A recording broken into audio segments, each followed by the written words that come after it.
might think you picked the seed. You haven't. The real one's far too mean. The watered down one, the one you know, was made up centuries ago. They made it sound all whack and corny. Yes, it's awful, blasted, boring, wicked fiction, sick addiction. Now come around, children, zip it, listen. Hello and welcome to the Minority Arts Appreciation Society podcast, where we're ticking all the boxes, including reviewing My Beautiful Doctor's Fantasy, which is something that every credible music discussioner has to do at some point in their career. I'm Josh, and I lead the music discussions. I'm Mattie, and I run away from the music discussions. And, before we jump into it, just again, I want to thank everyone who's been following the Kanye series and remind you, if you want updates, notifications, when new content's going to come out, we've got a Twitter page, we got an Instagram page, at Minority Arts Podcast on Twitter, at Minority Arts Podcast on Instagram with underscores. I don't know if the underscores actually make a difference when you search it, but anyway. And again, let us know what your preferred streaming services. We're on RSS feed, Google Podcasts, Sprout Bean. Is that what it's called? Buzzsprout, and Spotify, and YouTube, obviously. Anyway, today we're reviewing My Beautiful Dark Twisted Fantasy. I feel like this is a really big album, obviously. It's a big deal, and this is going to be, I don't know, a really big review for us. I feel it's going to, I don't know. I feel like, in my mind at least, this is going to be a canonical review for us. Yeah. I would like to set up some context. So last time, the context bit was a bit beefy. It took me a bit of a while to set up 808s. I think Dark Twisted Fantasy is way more simple. This album was conceptualized in Kanye's self-exile in places like Hawaii and Paris after the Taylor Swift VMA incident.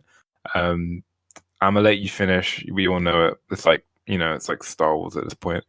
And honestly, that's pretty much all you need to know for this album to make sense.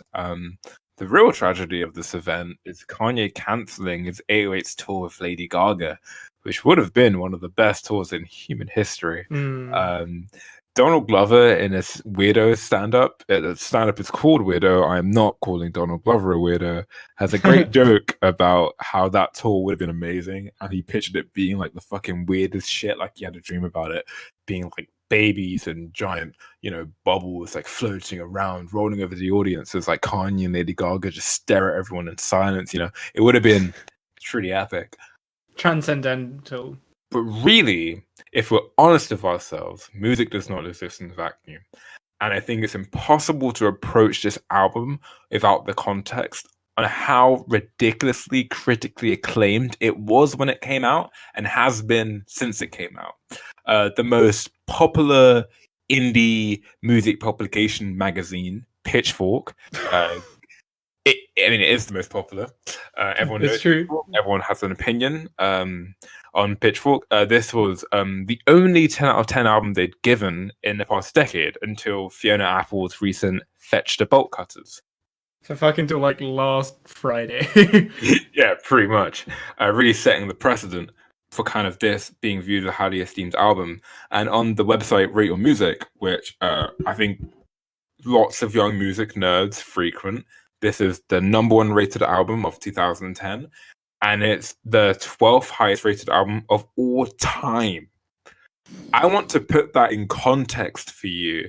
This is higher than Abbey Road by the Beatles, Kind of Blue by Miles Davis, Remain in Light by Talking Heads, The Rise and Fall of Ziggy Stardust by Bowie. I'm trying to get across how stupidly, radically acclaimed this album is and how much everybody unanimously adores it. I hope I've done a good job of that. A reviewer who we shall not name, who resembles a certain fruit, has been haunted by the review of this album for the past 10 years for not believing it was a perfect album. And yeah, this is the beast we're dealing with today. And I think it's important to establish that because if you, like me, were 10 years old when this album came out and like didn't listen to it on release because you were like a dumb 10-year-old running around, I don't know, playing GoldenEye on your Nintendo Wii. Oh my god. You always come to this album with this like expectation that you have to love it and that it's going to be like one of the best albums ever. And if you don't like it, then like you didn't get it, or It's seeped in reputation. Yeah, exactly. But before we get into the album itself, I wanted to talk about the Runaway short film, fun side assignment, which I'd like to do throughout these retrospectives, have like weird kind of cross-media discussions. Here we venture into Kanye's directorial debut, I think, with the 30-minute Runaway short film. We are lucky enough to be graced with the presence of a film student, Mattie O'Neill. Oh yeah, I mean, barely a film student anymore. As a film student, how do you think Kanye did? What did you think about this short film? I'm impressed. I don't want to just discount Kanye as like a ridiculous chaotic person who just does things to provoke. That said, I see, like, there were moments where I was like, there are themes, there's things you're saying, but also at the same time, are you quite in possession of your mind, sir? But yeah, as I just said, there's artistry. The first 5 minutes of this film, I think, are gorgeous and can only be described by the name of the Little Sims songs, Sherbet Sunset. I think the colors are really pretty in these first 5 minutes. I mean, these sort of pinks and oranges. The shot is shown later, but the opening shot of just Kanye running is amazing. Like when that appeared, I was like, I don't know, there was something about it, and the way he was running is so urgent and like animalistic. It was fantastic. I was gonna say there are two cinematic scenes I always think about when I'm running, and those are like when I'm in a rush. Yeah, I always think about the opening scene of Trainspotting with what's that dude's name? I'm gonna let you finish because you just watched the film. The fucking Star Wars guy who's a good actor. Fuck. And you're not allowed to use the actor's name. He's Scottish. Ewan McGregor. Yeah, Ewan McGregor's Mark Renton character running with Lust for Life playing. I always think about that when I'm running. And I always think about Kanye, amazing form, legs, knees going all the way up to his chest. These are the two iconic running scenes in my mind. So I'm with you. That's a great scene. To get sort of right into the centerpiece of the film, things like executing that ballerina sequence are fantastically hard to pull off. Not only did he pull it off like logistically, it's a song that's incredibly enhanced by that performance. I want to actually save talking about that part for a bit till a bit later. But if we're going to talk about this film succeeding, I think this is exactly as Kanye wanted it to be. And even doing that is incredibly hard as a filmmaker. No matter what we think as an audience, the vision that he had is unquestionably executed here. I don't think anyone could doubt that this is a Kanye short film. It's not, again, just a series of shocking or confusing images. There's clear intention, clear artistry going on here, before we even get into the themes themselves. How the film felt for me, it felt like an art student's kind of early movie, and you can tell he's very into like art house films, and there's really nice shots of like characters just like looking at each other and like eating, and there's no music, and but I find this short film conceptually bereft. The acting is awful. I feel like this is a Runaway music video with other really bad bits on it, and I wish it was just a Runaway music video because that part is amazing and really emotional for me to watch. I find it really moving when Kanye gets to that piano and the ballerinas come out. Is one of the most visually arresting moments in music in the past 10 years. And then you got this stuff of like, okay, this is a question before we move on to the album. I just can't wrap my head around this. What is the bird meant to I know! Because at first I'm like, is this his dark twisted? Is the bird his dark twisted fantasy? Yeah. And there are some good moments, like when the guy's like, "Are you aware your girlfriend's a bird?" And he's like, "No, I didn't notice that." That's a really cool moment. But like one thing I didn't like about this film is that the album's artwork, which is Kanye fucking a demon bird, is gorgeous and it's really grotesque. I love how it's drawn. So I didn't like that he got like this supermodel voguing type woman to play the bird. I feel like it's what was so powerful about the album's artwork is that it is not pretty, and I found it detracted that he made it so sexy.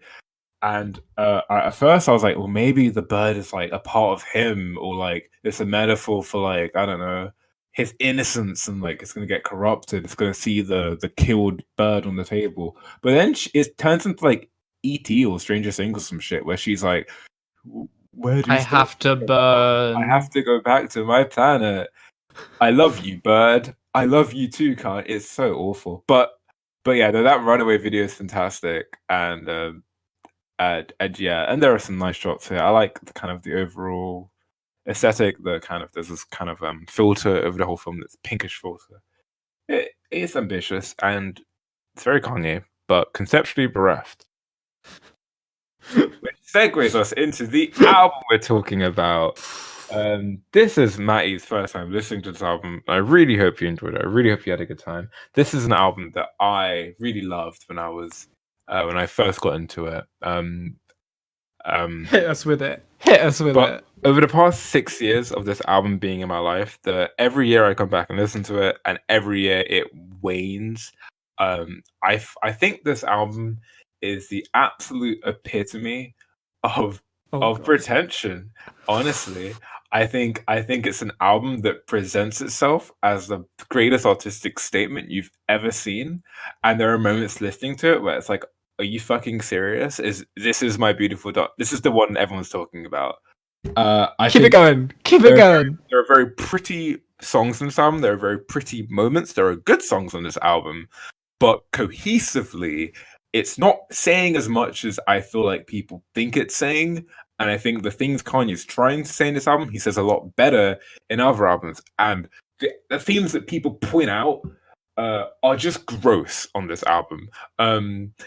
Kanye's so pained in this album. We saw that in 808s, and it was gorgeous. Here, it's the fucking gross Blame Game song, which is, in my opinion, disgusting, misogynistic trash, which makes me viscerally dislike Kanye in this moment. And then, he's making a political statement. No, he's not. He's just ripping Jill Scott Heron samples, throwing them at the end of the album, and pretending that's what the album was about. When he spent so much of the album fucking talking about how he's frustrated with SNL writers and South Park and bullshit like that. And I'm not saying there aren't good songs in this album. I'm just saying it's really frustrating. And Deep Cuts had a great video about this recently, about Perfect 10 albums. And I felt this feeling when I was 14, when I was listening to So Appalled, and I was so fucking bored listening to the song. I really felt like nothing was happening, and this was bullshit. And I had this insecure moment of like, I'm just a dumb kid. This has to be good. I have to keep listening to this until it gets genius. And now that I'm 20 and I've like, not as insecure, I can go back to this album and say, no, he hoodwinked everyone. And this isn't that deep. Yeah, there are some bangers here, and I think it's a good album. But ultimately, I think this is conceptually bereft, inconsistent. Everything it tries to say, it does it some really well at some points, but overall, I feel like the cohesive vision here is really lacking. I just needed to get that off my chest because I feel like very annoyed that this album is talked about constantly and people forget about Late Registration. And I really, really, really feel like this is rap for suburban, sheltered white boys who have never actually listened to rap. This is everyone's first rap album, and have issues around anger and sex with women, and project that onto this album as meaning. It just infuriates me because even in Kanye's own discography, let alone rap as a genre, this type of thing has been done so much better. I'm happy that this album brought hip hop back into the conversation about can rap be art, which is a racist conversation anyway, but whatever. Yeah. Ultimately, it just makes me really upset that this that this is like the poster child for rap in the modern day. But I do think there are good songs. I'm going to talk about them as we get into the track, but I just need to get that off my chest. Mattie, how did this album hit you in your first time listening? That was a fantastic introduction, Josh. I'm gonna try not to respond to yours and just give my opinion as a pure substance. I think this album is perfectly summarized by its title. It is in some moments beautiful, in some moments, in a particular moment, one of my favorite moments in Kanye's discography so far. But when this album is the dark and twisted persona that Kanye tries to get across, I have very little emotion other than despise. I think Kanye thematically has created a dichotomy that could be fascinating. However, what he's managed to do is create a sonic dichotomy between gorgeous moments of trying to be a better person and having shining production and honest vocals and getting into that vulnerability that we saw in 808s and Heartbreak. But then he has these moments where he feels the need to put on this masculine facade and embrace vulgarity as a means to add depth where there is none. I think he took that moment in Welcome to Heartbreak where he looked for grandeur and he turned to nothing. And in that nothing, he found that vulgarity and songs that sound forced, outdated, and contrast against some amazing, I mean amazing, moments sonically.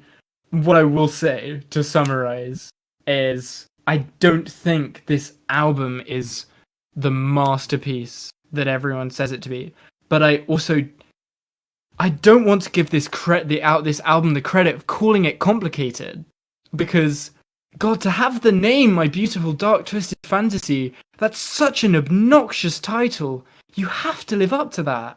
You have to have something fascinating and something you can sink your teeth into. Whereas I think what Kanye shows in this moment is that what he can't do is look for meaning outside of himself. Because I think these misguided visions of himself that he puts forward in songs like Monster come from looking for meaning outside of himself. Whereas when he's most interesting and most vulnerable, maybe not even most interesting, but just he's interesting in so many different ways. And one of those is when he looks into himself, not outwards. I find Kanye, looking at the perception of Kanye, so insidiously hideous. It turns him into the dark, twisted fantasy. I feel like where we do find meaning is later in the album, and as it comes to a close, I will agree with you. The Who Will Survive in America is completely out of place, and sours the ending of the album. I read a Genius review that said that it was actually about Kanye. That was like, it was like, you know, like, because I just went on the lyrics for the very last song, Who Will Survive in America, and it was like, this is actually talking about Kanye and how he'll struggle to, you know, survive in his new state. And it was, you know when Peggy like references like Genius and things like that. It was one of those moments where I was just like, fuck off. It's just a really obviously misguided statement. It's intellectual posturing, is what it is. Yeah, completely. Like, he's the stuff he's sampling is explicit political statements. They're not anything that can be interpreted as an emotional sentiment. And this is not a political album. However, I think moments like Lost in the World, while lyrically I find not much in them, sonically they blow me away, and I said in my introduction that I think this album is a dichotomy, and for me, it's moments like this where, as the track blows up, it I find it compelling and riotous in how it makes me feel. Yeah, I completely agree. I adore the song "Lost in the World." I think Bon Iver's contribution is really gorgeous on this album. I actually really like a lot of Bon Iver's collaborations with Kanye. I think they sound really good with each other. It's a really weird pairing, but I think they found soulmates in each other.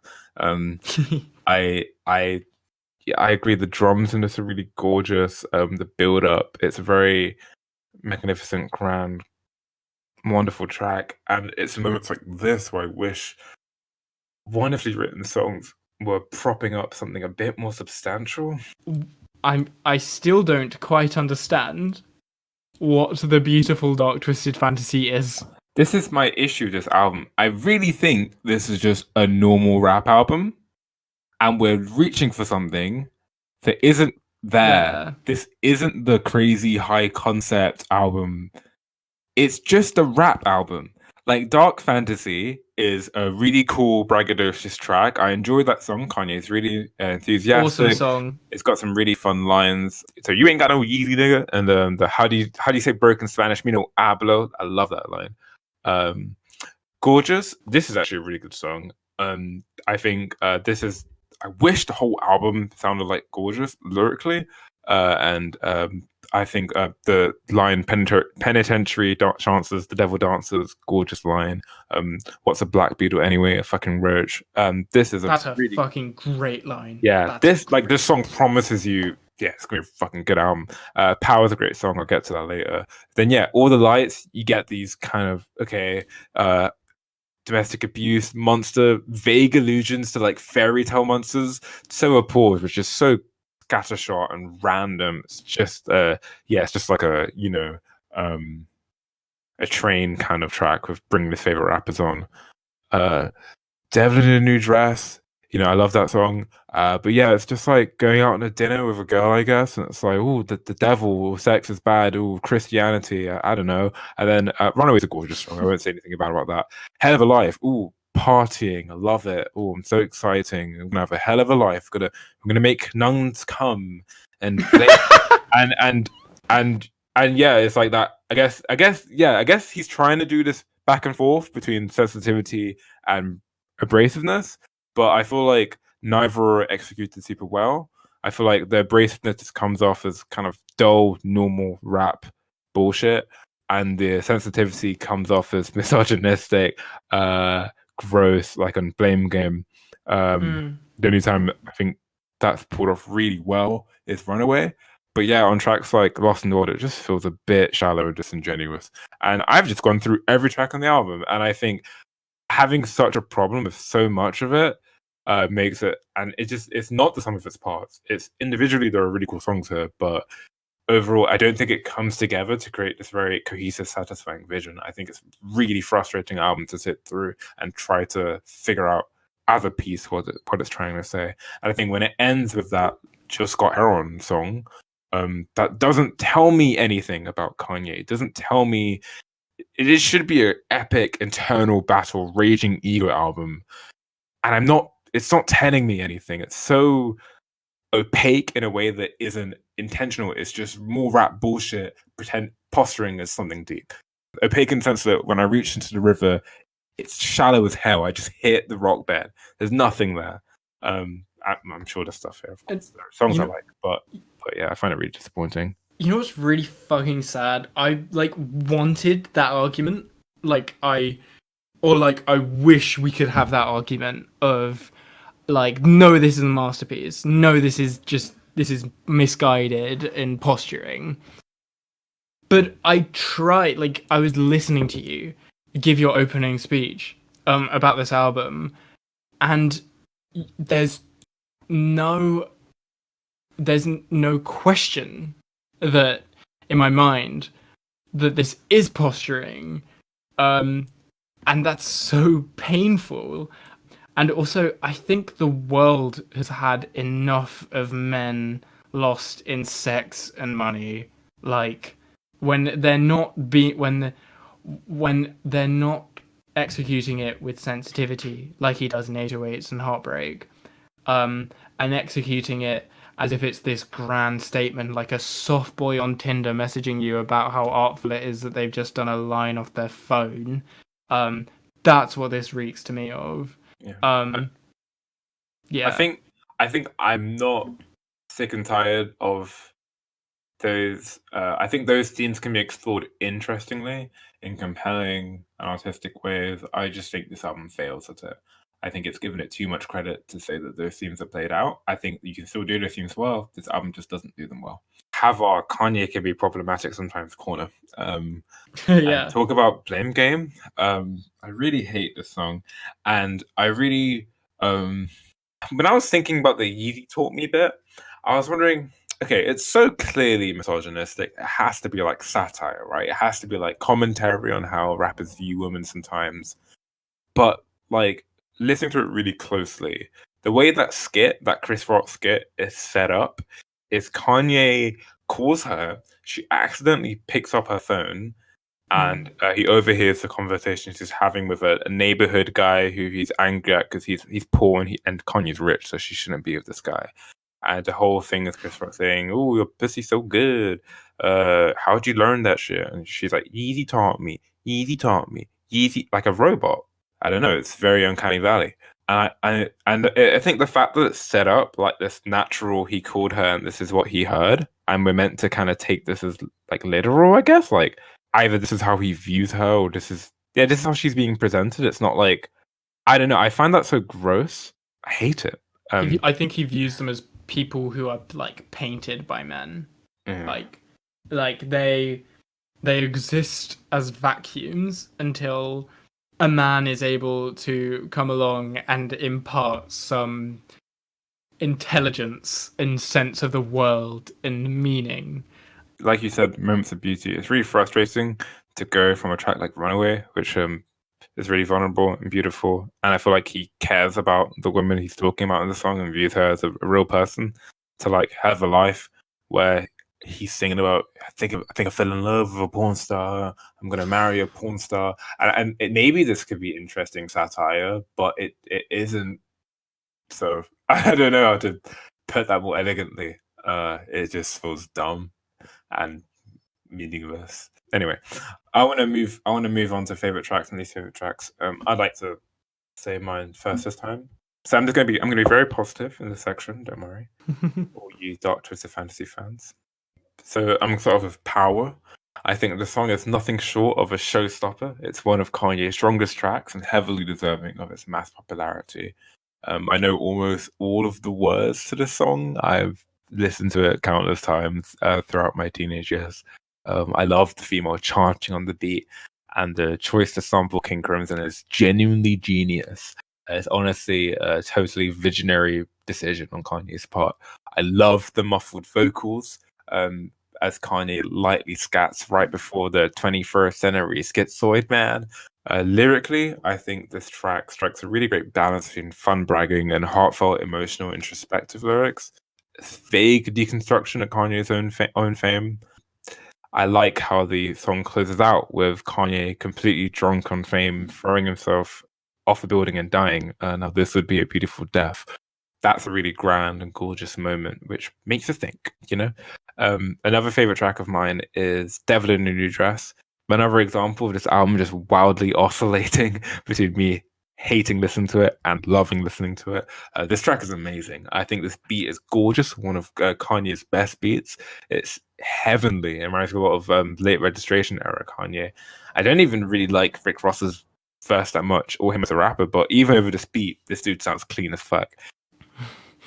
There are really wonderful moments here, like I love it though, you know, and like Satan, Satan, Satan. Like this is so charismatic and charming. I really love this song. You know, Order the Jerk. She said, "You are what you eat." Like I don't know. I think this is really funny, self-effacing track. And finally, Runaway. You know, this isn't a hot take. Runaway is my favorite song on the album. I think this is really the emotional centerpiece of the album. It almost makes the album worth listening to. It's a good album, but this song conceptually really makes me want to wish the whole album was as interesting as this one song is. The gorgeous piano introduction is so iconic. Like the minute you hear those first few notes, I always know it's this song, when it comes up on shuffle. The James Brown sample at the beginning, look at you, look at you, look at you. It's so disruptive, very well executed. I think the chorus is pretty beautiful. It harkens back to the highs of 808's tender sincerity and heartfelt performance. I like how Pusha T is implemented in this track as well. A lot of people think his inclusion is jarring. I think it's meant to be jarring. I think there's a sense of Kanye's trying to have this heartfelt moment, and Pusha T's symbolizing the kind of brash, obnoxious side of Kanye. Kanye instructed Pusha T to be as douchey as possible. So every time Pusha T would rap the verse, he's like, "No, make it even like more unlikable." So Pusha T writes amazing lines like "Hoes like vultures want to fly in your Freddy loafers. You can't blame them. They ain't never seen Versace sofas." Like it's so condescending and gross. And the lines about the Rolex being faceless, like this pointless watch, this is there to flex. Really pitches it home, and that immediately being followed by Kanye's heart wrenching. I've never been much of a romantic. I can never handle the intimacy. It's so beautiful. And the outro of this is so gorgeous. Kanye sinks into this vocoder, and it gets more fuzzy and more distorted to the point where you can't even hear what he's saying. And I feel like this is really conveying how Kanye finds his fame to be alienating, isolating, and every time he tries to express his emotions, it just comes off as this like fuzz and gets lost on people. That's just so gorgeous. My least favorite track is So Appalled. I fucking hate the sample. One hand in the air, if you don't really care. I think this is so boring and kills the momentum of the album so far. I think the beat, even though it's short, it's dark, I think it's ultimately really bland and unimpressive. Sure, the Kanye line, bolding Donald Trump taking dollars from you, it's really funny now in retrospect. I know, fucked me up hearing that. Yeah, really funny. But yeah, I don't find any of these verses very interesting on this beat. Jay-Z's verse really sucked in the song. Dark night feeling, die or be a hero, or live long enough to see yourself become a villain. Like that line just clunks through the verses. Honestly, it's the most late 2000s thing like I've ever heard. Like a fucking 2 years late Dark Knight reference from Jay-Z, and it's just. So lame. Like he's just I'm sorry, he's just so fucking lame. I didn't miss the Jay-Z features on Kanye albums. Yeah. And then like right as I'm getting so sick of this beat and the song's going on for so long, it's so self-indulgent. RZA's wonderful voice comes in, fiery, energetic, trying to revive the track. And I realize, oh yeah, this isn't a real verse. This is just RZA saying the chorus, and then the track ends. And the fact that the song dangles RZA above me, like maybe I can get something interesting, and nope, yanks it away. Oh, that really breaks my heart, Kanye. Overall, I'm gonna give this a light recommend. Obviously, it's a good album, and most of my frustration stems from feeling like it's very much Emperor's new clothes situation, and I just wanted to express that. But obviously, this is a really good album. Not really good, but it's good. It's good album. Yeah, I was surprised. Really good songs on it, but there is too much trash. Honestly, trash. That just like I don't get why it's overlooked so much, and yeah. So I'm gonna give it a light recommend. Awesome, great. Ugh. Okay. Mattie, how about you? What are your favorite tracks? What are your least favorite tracks? And would you recommend My Beautiful Dark Twisted Fantasy? Yeah, I'll start off with Runaway. Josh, I think you talked about it really beautifully. Obviously, the highlight of the Runaway short film is the music video for Runaway. Honestly, this song, hearing it the first time, it wasn't sold to me. I wasn't enjoying the album, and I was struggling with Kanye's unflinching braggadocious moments and lyrics about I always find something wrong, like I'm such a bad guy. I didn't quite have the give to sort of let this sort of kind of misogynistic dude in. But then you watch that clip. And yeah, I said before, he's not an actor, but boy, is he a performer. And the obvious pain in his face as he sings that song in the video is nothing but moving. And we're all human beings at the end of the day. And just simply watching him perform that song with the beautiful ballet arrangement is striking. That's not, a fresh opinion, but I think there's something nice about that there's a lot of people that can just gather around the song and go, this is something else. Next up, I've talked about it before, Lost in the World. It kind of, for me, at this point in the album, it was a tragic closer, in a way. It was a moment that sold to me that this album will always be painful. I've been very negative on it overall, I think, sounding, but I think this was a moment where I knew, I have too many opposing feelings about this artist now to view his work simply. And to talk about the song itself, it's gorgeous. It's fantastic, and I think lyrically it kind of does a similar thing to what we were talking about in Pinocchio's story, where he is reduced to simplicity. It's not the same thing, obviously, not being like this sort of almost spur of the moment live performance, but it feels like a moment of genuineness from Kanye on the album. And in an album with so much posturing, it's so greatly appreciated. Lastly, and that's Dark Fantasy. This is the only Dark Fantasy related song that I enjoy on the album. Apart from Devil in a New Dress is, here is a fantastic opener. When the beat is introduced, you're given the idea that this album is going to be driven with purpose.